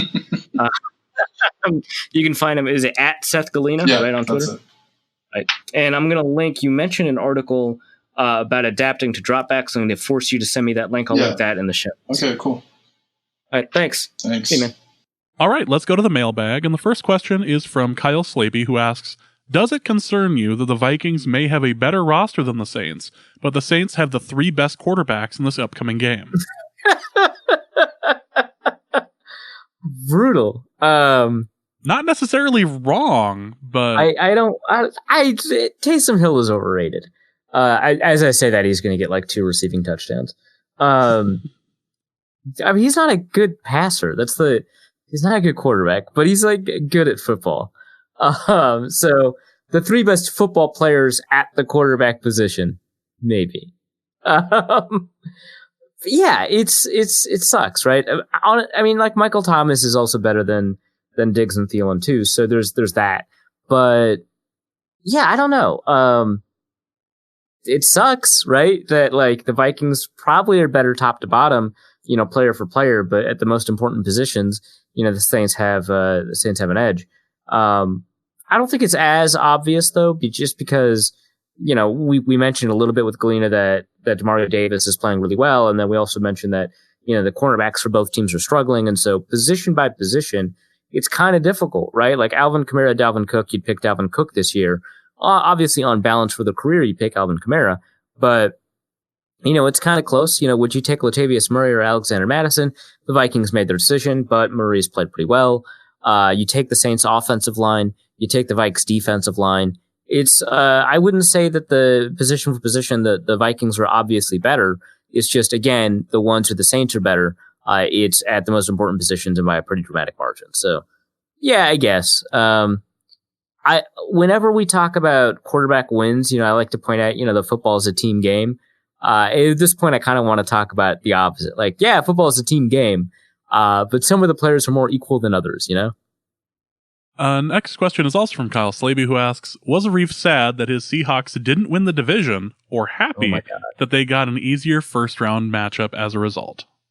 Not a Seahawks fan, but obviously it's better to have a bye than an easy win. That's not even close, because you can screw up easy wins. The Saints screwed it up against the Seahawks in like 2011. Like, that happens. Bye's pretty hard to screw up. You say you're not a Seahawks fan, but I have it on good authority that you were defending the Seahawks this weekend against Ben Natan about his he thought the Eagles were going to win. That's dumb. I wasn't defending the Seahawks. I was attacking the Eagles, as is strongly in my history. Like, that's consistent with my character. That's consistent with your character, huh? That's okay. Right.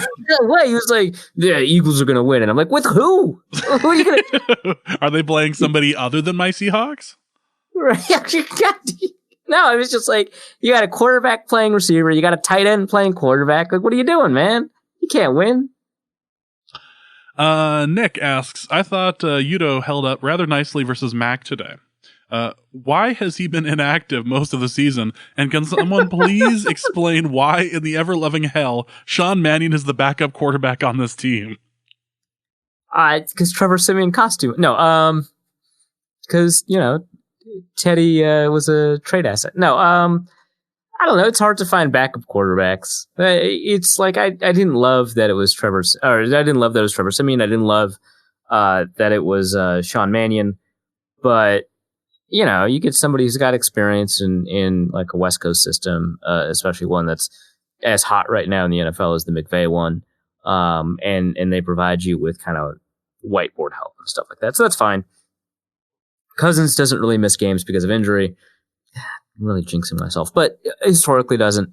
So the backup is really more to provide assistance. And from that perspective, Mannion's supposed to be one of the smarter quarterbacks in the league, at least by reputation. I can't speak to that myself. And he knows a system that's been pretty successful in the NFL. So that's probably pretty helpful. Yeah, okay. It's like, whatever. As to the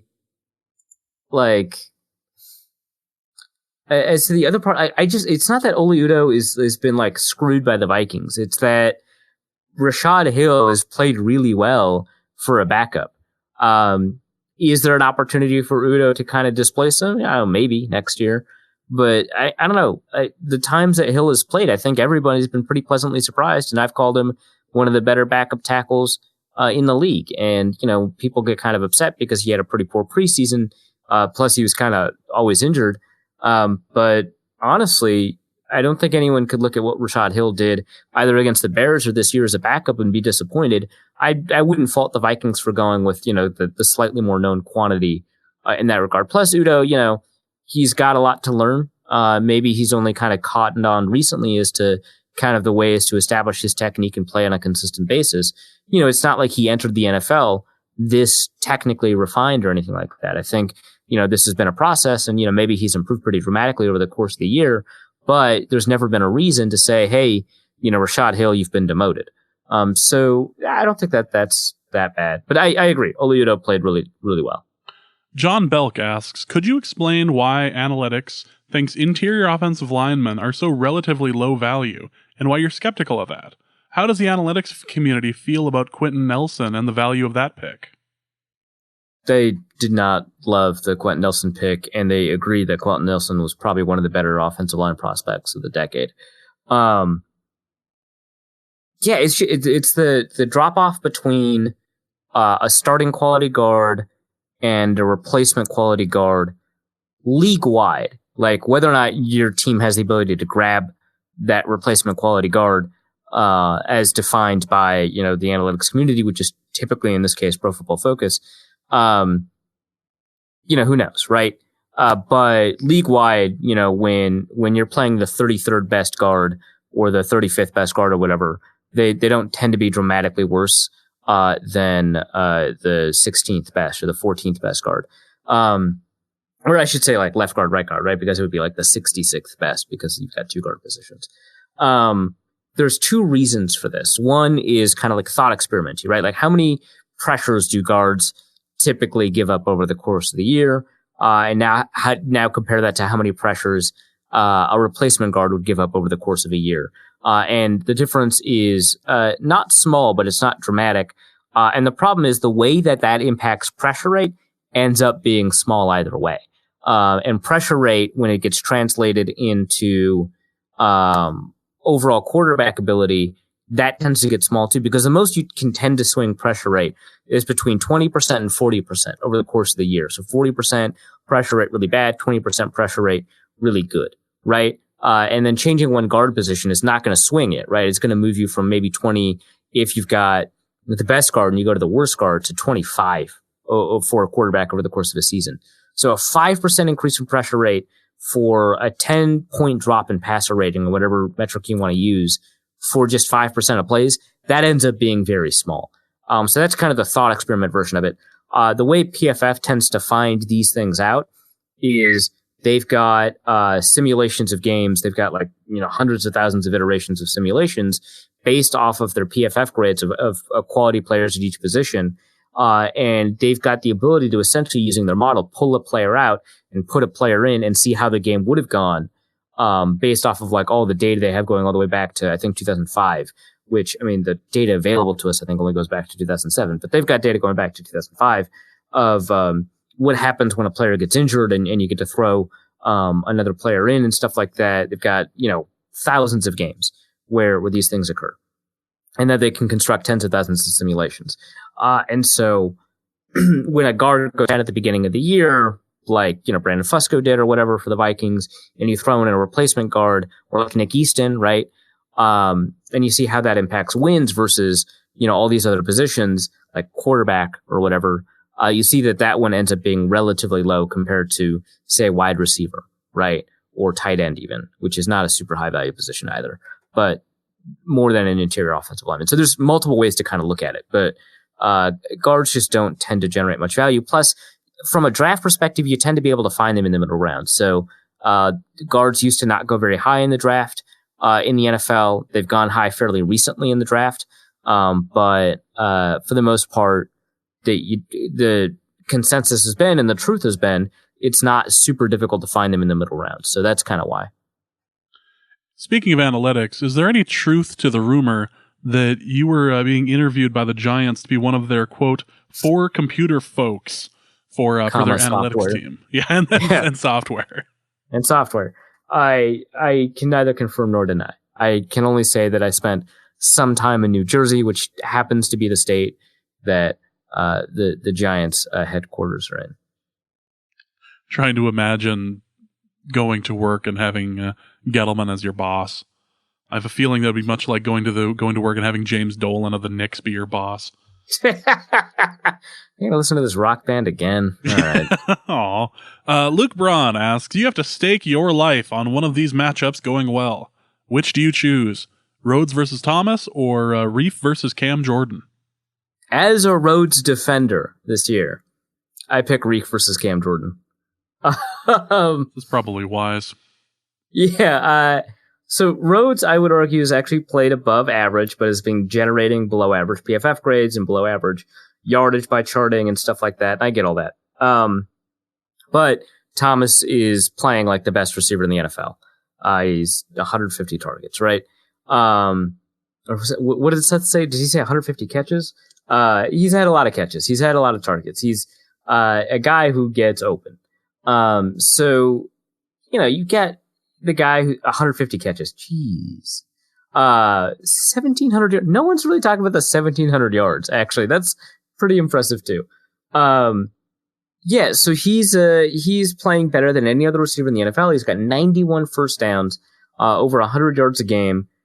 Cameron Jordan is playing really well. He's playing like a high-level edge defender, a guy who has played just well enough to be a Pro Bowl snub every year, right? And I would argue that, he probably didn't do enough to make the Pro Bowl over the 2 Pro Bowl guys in the NFC, one of whom's Daniil Hunter. Nor would I say, he was a significant, but he's played well enough to be kind of quote-unquote Pro Bowl quality over the past couple of years.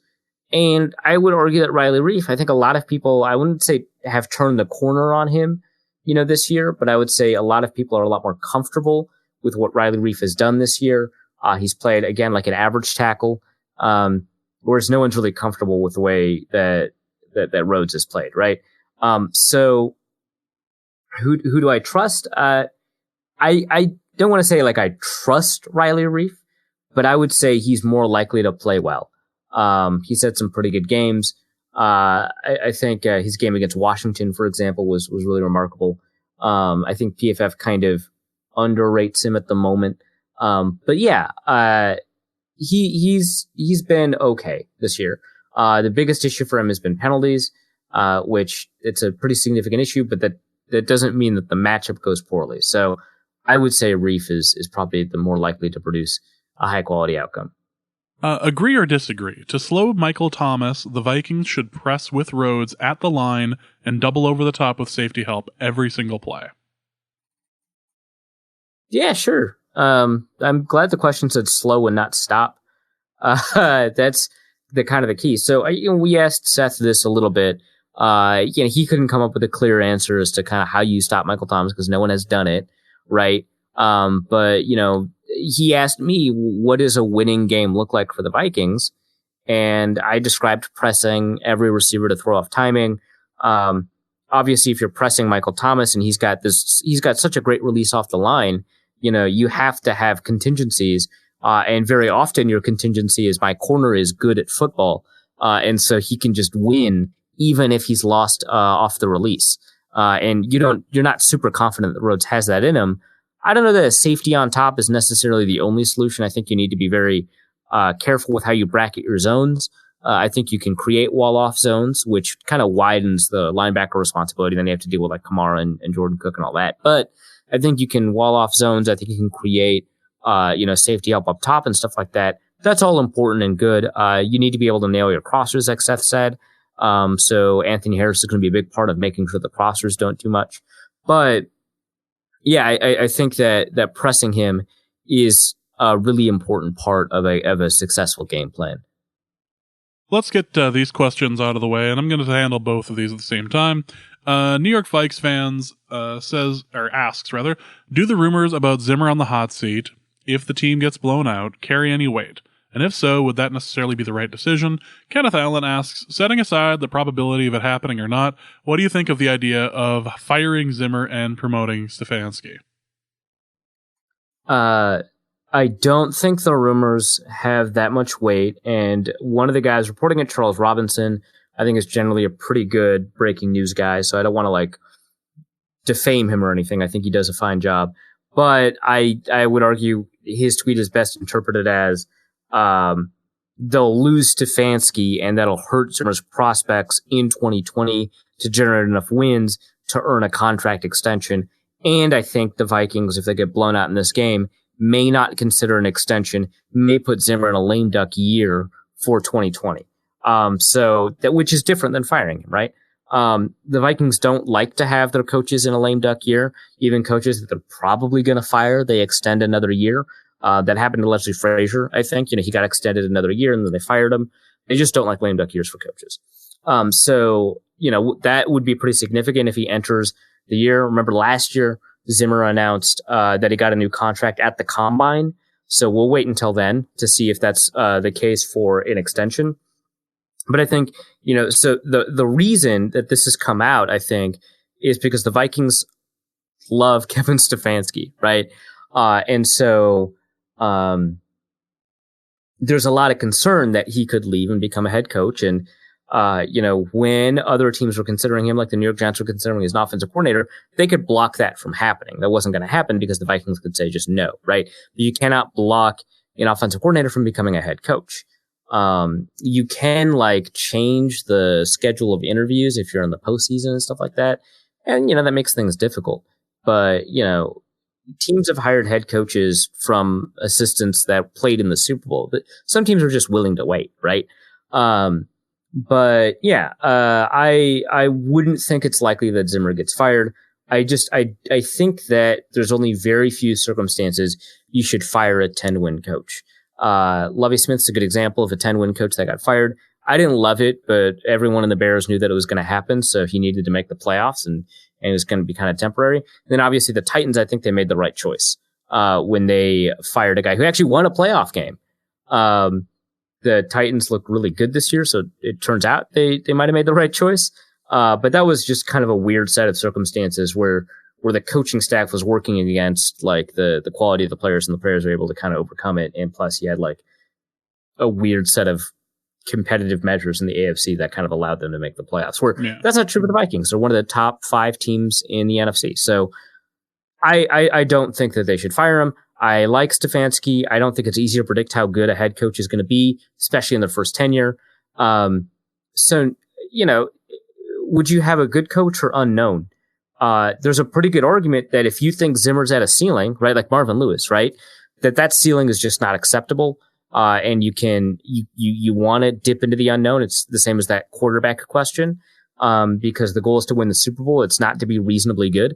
But I don't think that that's Zimmer's ceiling. And if you don't think that's Zimmer's ceiling, I don't think it makes sense to go for the unknown with Stefanski and get rid of a guy who has the 6th highest winning percentage, or rather out of every team, since 2014 when Zimmer was hired, the Vikings have the 6th highest winning percentage, but they've also had to deal with the most quarterbacks of any of those top 6 teams.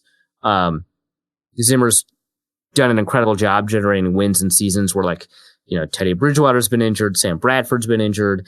Obviously having Matt Castle go down, they had Teddy Bridgewater, so that wasn't as big a deal, but they've gone through so many quarterbacks and they've had to deal with so much, and he's been able to generate wins. So no, don't get rid of him. The narrative has just been so strong on Twitter, especially about the possibility. Yeah, a lot. And there's been accounts I don't trust that say the same thing, and that fuels the fire, right? I'll just say it. NFL Draft Bites, that account sucks. It lies all the time. It gets caught lying and then deletes the tweets. At one point, I think the most famous one, and again, it lies all the time. So there's like dozens and dozens and dozens. The most famous one was that they tweeted out that Odell Beckham was going to hold a press conference to announce that he's gay. That obviously that never came to pass. I think the Twitter name is Chad something. Not Chad Forbes, right? I don't know. It's Chad something. It's an awful account. Don't pay attention to it. Yeah. There's just been a lot of movement online about it, and many of them have been from unverified accounts. So if you are a Twitter user, just a reminder that blue check mark does actually mean something. For all of that. And it's not like the days of Uncle Chaps where he'd be sending out something that was truly just astonishingly like weird as a transaction. This is just arguing for the sake of arguing, or just trying to stir a pot that doesn't necessarily need to be touched. Right. Raul asks, and this is more referring to the Green Bay game, but I wanted to include this in here. We need a phrase for non-play action, non-rollout ineptitude. While most blame the coaching staff and offensive line for the Green Bay game, could this ineptitude simply be a limitation in Kirk Cousins that cannot be coached around? Could this limitation as a traditional drop-back passer ultimately force the Vikings to look elsewhere at quarterback? I don't think so, because if you take a look just generally at how Cousins has done on standard non-play action passes, I mean, he's fine. He's just better on play action. He's like fine when compared to the other quarterbacks when you're not on play action, and he's above average in that respect. He's just spectacular statistically on play action. So I don't think that's it. I think that the coaching staff just didn't have an answer to what would happen if the Packers took away play action, which is gross negligence, because that's all the Packers cared about in week 2. And so they should have been prepared for the Packers to do the same thing and take play action away again. Very odd. I understand saying, hey, if you've got a play action dependent quarterback, wow, it sounds like the quarterback's the problem. And I'm pretty sympathetic to that. But I think in this case, the coaching staff just like their answer was screens, and the screens weren't working, and they didn't have a second answer. So it could be a limitation. I think statistically the evidence suggests that it's not, but I'm kind of open to that argument. All right. Next question is from Chris, who asks, how mad do you think Saints fans would get if Brees left the game with an injury? Would they petition for a rule change again, even if it was clearly his fault for getting hurt? Rodgers. The cough was part of the question, actually. It was. So that was really well done, James. I think the Saints fans have had enough of petitioning the NFL for rule changes. I think they're done with that game. You think they're ever going to be satisfied? I'm just saying, like, that last one didn't seem to work out. They got what they wanted, and then they did not get what they wanted. Mm-hmm. If the Vikings win, do the Saints fire Peyton based solely on the fact that he's clearly built up such negative karma that the team will never get to a Super Bowl again with him as a head coach? Clearly, the Saints don't believe in karma. Otherwise, we would have seen something like this a little bit earlier. Especially during the 7-9 seasons. They would have just been like, nah, all right, that's enough. I do enjoy the Wikipedia page for Sean Payton and listing like his years as a coach, and the year he was suspended as like, forget if it was like a high school coach or like a peewee coach for a year. Oh yeah, it's one of the teams listed in the subhead. It's its own subheader, like the Liberty Valley whatever. Like it's just a high school coach. It's just like very weird. It goes like, team 1, team 2, like the Dallas Cowboys, the New Orleans Saints, the Liberty High School Mountaineers or something. Yeah. Yeah. Right. Like something innocuous. Okay. That makes sense. Sure. A Christmas Meadow asks, a Christmas Meow. Either way. Since you talk with so many reporters / journalists in the NFL, who are your must-reads or people who are under the radar that people really should check out? So I think Ben Baldwin's really good. So obviously subscribe to The Athletic. I think Ben Baldwin's really good. Obviously he writes for The Athletic. I think Shiokapadia is really good. He does a 10 things I learned from last week. That's actually really insightful. He just wrote like a guide to coaching hires. It was pretty decent. Pretty decent. That's not a great compliment. It was pretty good.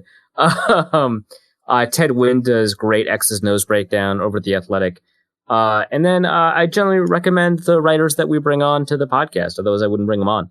I say generally because obviously don't follow Justice Mosqueda. That guy sucks and is evil. But other than that, I like how you take a moment to mention him specifically, but Michael Kist is not somebody that you're saying anything about right now. Oh, he's my mortal enemy, but he's a pretty good football writer. Oh, okay. So there's that. Plus, great Macho Man Randy Savage stories. Truth. Can't discount that. Just take a look through the episodes and see kind of who we've brought on. Those are people I generally recommend. Obviously, the people at The Athletic, again, I would recommend. I think that they do a pretty good job. Eric Eager over at Pro Football Focus, Timo Risk over at Pro Football Focus are all pretty good. Betts doesn't write, he just tweets. But he's a pretty good poster at All22. I'd recommend him too. He's going to be so mad I said that. But that he doesn't write, he just tweets? No, he's going to be mad that I said people should follow him. Oh. Yeah. But I recommend it. He says he's going to delete his account at some point this year, but I don't think so. Next question is from Don from Ohio, who asks, I want to congratulate Arif on his insert name here on making it to the FCS title game. I know he is excited that his insert nickname here get to take on NDSU yet again, and I'm sure win or lose, insert name here will do him proud. That is rude. I've been a lifelong fan of the James Madison Dukes. They founded in 1972 as a football team, by the way. Incredible team. They're after their second title in, I want to say, 4 years. And they're going up against their longtime rival NDSU, who smell like farts. It's pretty incredible what they've been able to do as a young program. They've had their coach hired away, Mike Houston, I think, over to Carolina school, but just East Carolina, yeah. But they've still been able to maintain this really incredible high quality football. Again, they've got that quarterback who's a dual threat. They've got that running back whose name I can't pronounce, who has been really just remarkable in this playoff run. They've scored the most points in school history in one playoff game, and in the next playoff game, they play a low-scoring, grinded-out, shutout win. They can do it all.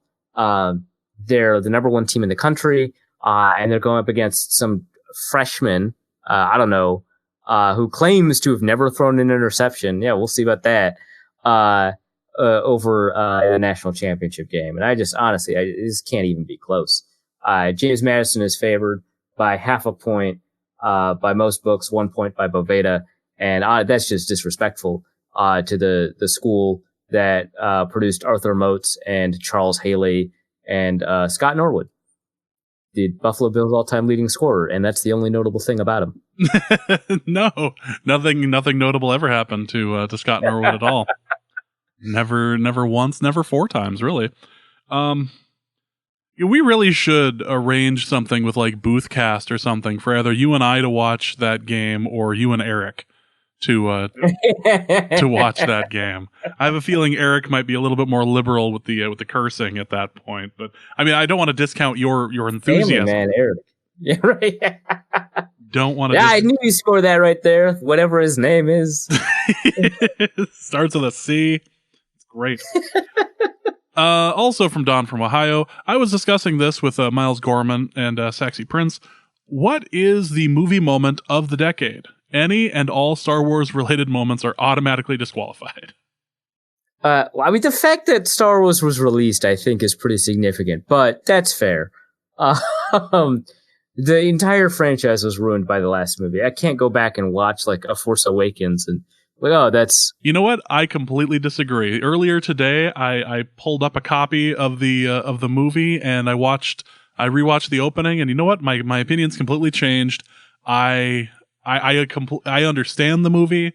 I want to go out and buy more merchandise supporting The Rise of Skywalker. I want to give them more of my money. I want to help support and help people understand the greatness. I might just go door to door, like over this weekend, and just try to remind people of the glory that is. Wow, that movie was so terrible. I was like, wow, the mouse got to you, huh? We have corporate sponsorship now. No, it's just, watching. I don't want to like throw spoilers in here, but watching Force Awakens, knowing the conclusion of the arc about like her parents, right, is just like it's so flat and dead, right, and it's so different than like watching A New Hope, knowing that you've got the Vader reveal in the second movie, right, because it just like it adds, I think, tension and weight and flavor and drama in that movie because there's such a personal connection to Vader. And then in Force Awakens, it's just like, I didn't even mention that guy. That's kind of weird. The parents left. Yeah, she feels pretty betrayed by that, I guess. Okay. Maybe they'll come back at some point. Yeah, right. Yeah, well, we'll see. But yeah, it backwards ruined those movies. I hate it.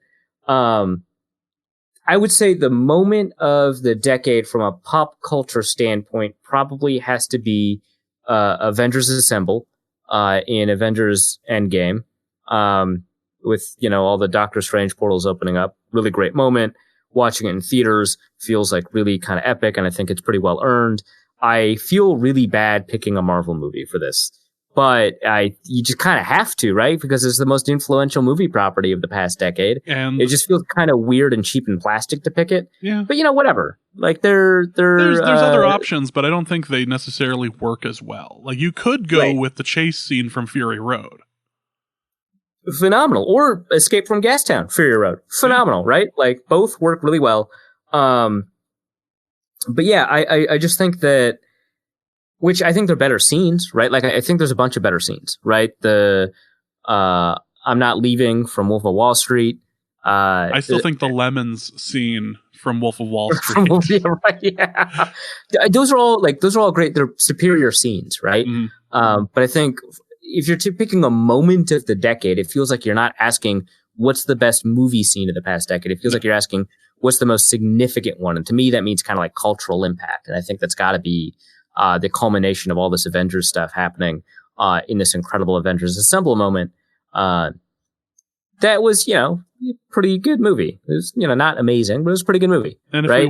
If we were going through cultural at the beginning of the decade, Social Network came out and had a couple of scenes that, regardless what you think about Facebook, Social Network had a couple of scenes that really just kind of made you stop.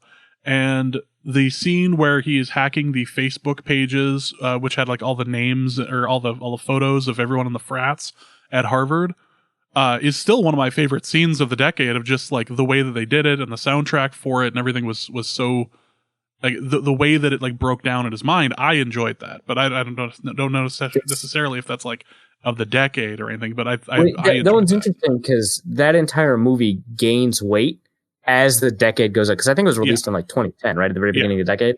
And as the decade goes on and Facebook centers itself in our news, and I guess our lives, although I think a lot of people in our age range have been pulling back from Facebook, the importance of Facebook has increased. As it's done that, the movie gains so much weight, right? And like the scene where he's like, hacking, that has so much texture now. It's so weird. Also, I mean, Fincher is just a genius movie director. He does a great job. And Eisenberg did a really good job in playing Lex Luthor in that movie. Yeah, right. He played Lex Luthor better in that movie than he did in maybe Superman. I did want to mention a movie that of all people, Dusty pointed out to me at one point. I think he had noticed it on Netflix or whatever, and he went, "You have to see this." So the movie Pain and Gain, which upon like just researching, like, oh, this is a movie with The Rock and Mark Wahlberg as like gym nuts. This can't be good. Is surprisingly watchable. Oh, and it's Burn Notice. What's what I'm looking for? The guy who was Burn After Reading. Yeah, Burn After Reading as well. But yeah, it was like the guy who did all the movies that have like explosions that nobody like looks at and they walk away from. I can't seem to remember his name. Like the director, Right, Michael Bay. Yeah, Michael Bay directed Pain and Gain. Like you have three things there that are like, okay, there's no way this is going to be watchable, but it's actually really good, really funny, and it's based on a true story to the point where there's a scene involving a barbecue that you have to sit and they actually have to have the disclaimer up on the screen, just a reminder this is based upon a true story. And The Rock is just sitting there grilling and they have the thing up there just like, holy crap.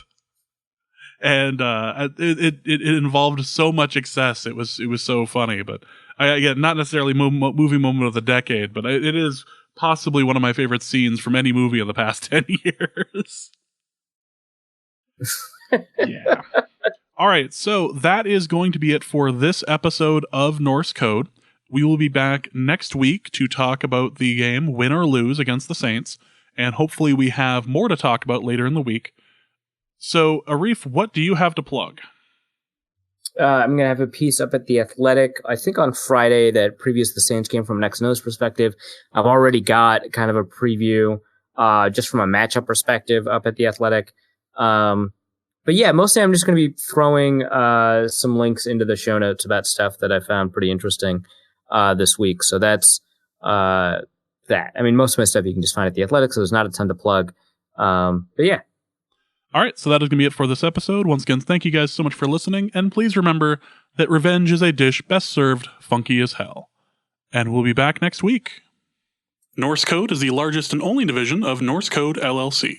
You can find Norse Code on the Daily Norseman, SB Nation's Vikings blog at dailynorseman.com.